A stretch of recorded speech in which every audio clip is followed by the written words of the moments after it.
Buenas, tutor y compañeros. Mi nombre es Liliberti Gamboa, participante del curso Antropología de la Universidad Nacional Abierta y a Distancia UNAD.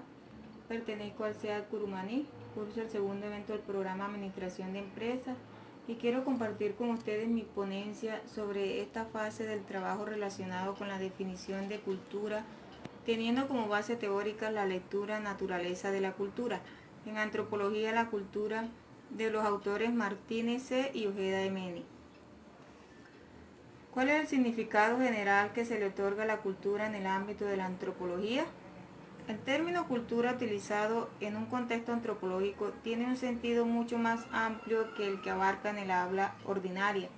Podemos suponer que fue mediante una prolongada respuesta a situaciones ambientales determinantes, en las que los procesos biológicos de la selección natural habrían dado también lugar a una clara y evidente evolución biológica.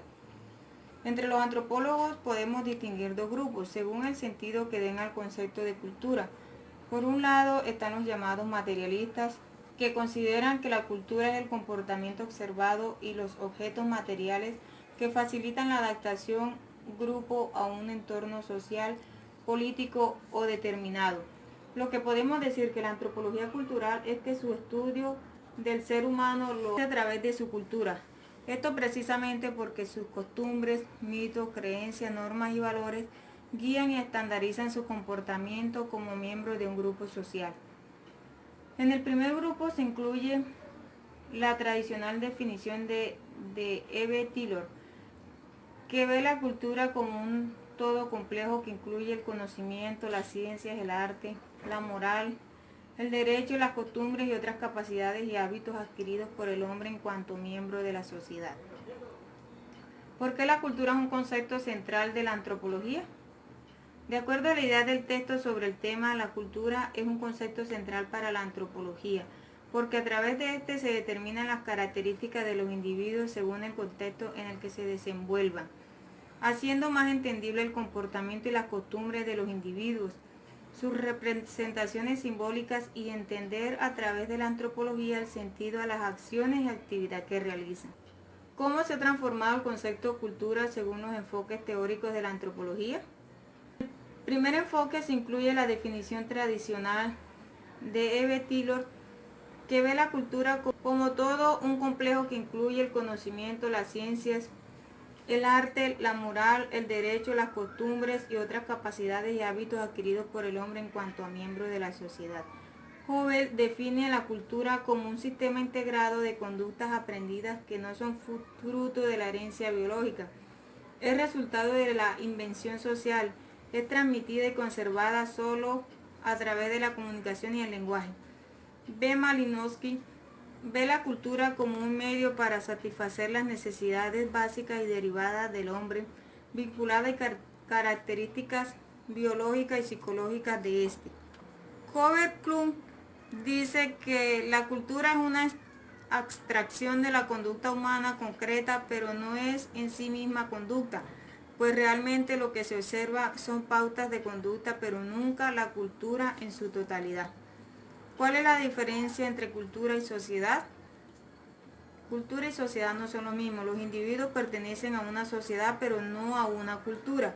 Una sociedad es un agregado de individuos que están unidos por una serie de principios comunes que actúan juntos para conseguir metas comunes que mantienen una serie de relaciones interpersonales. Mientras tanto, la sociedad es presentada como una realidad tangible sin abstracciones. La cultura es el modo de vida de un pueblo. ¿Cuál es la definición de los conceptos? Enculturación hace referencia al aprendizaje tanto consciente como inconsciente por el que se adquieren los conocimientos sociales y modos de comportarse. Todas las personas integradas a una sociedad experimentan la enculturación.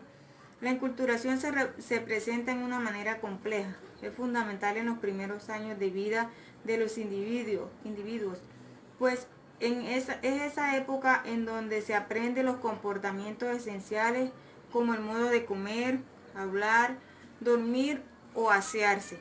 En los siguientes años el proceso de aprendizaje continuo, pero muchos de los condicionamientos primitivos se vuelven una rutina diaria. Sin embargo, las antiguas pautas de comportamiento no siempre se repiten exactamente y pueden modificarse o introducirse algunos nuevos.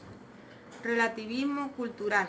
Afirma que las pautas positivas y negativas y los elementos adaptivos son relativos en cada cultura, es decir, toda costumbre sería válida dentro de su propio asiento cultural, pero no podría extraerse a otras culturas, pues perdería su sentido original. El relativismo cultural supone que toda pauta cultural es tan digna de respeto, válida como las demás. Etnocentrismo. Se entiende por etnocentrismo es la tendencia a considerar el modo de vida propio preferible al de los demás. Es la costumbre de juzgar de otra gente de acuerdo con el conjunto de normas de la propia cultura. Es la manera como se valora la propia cultura antes que las demás. Gracias.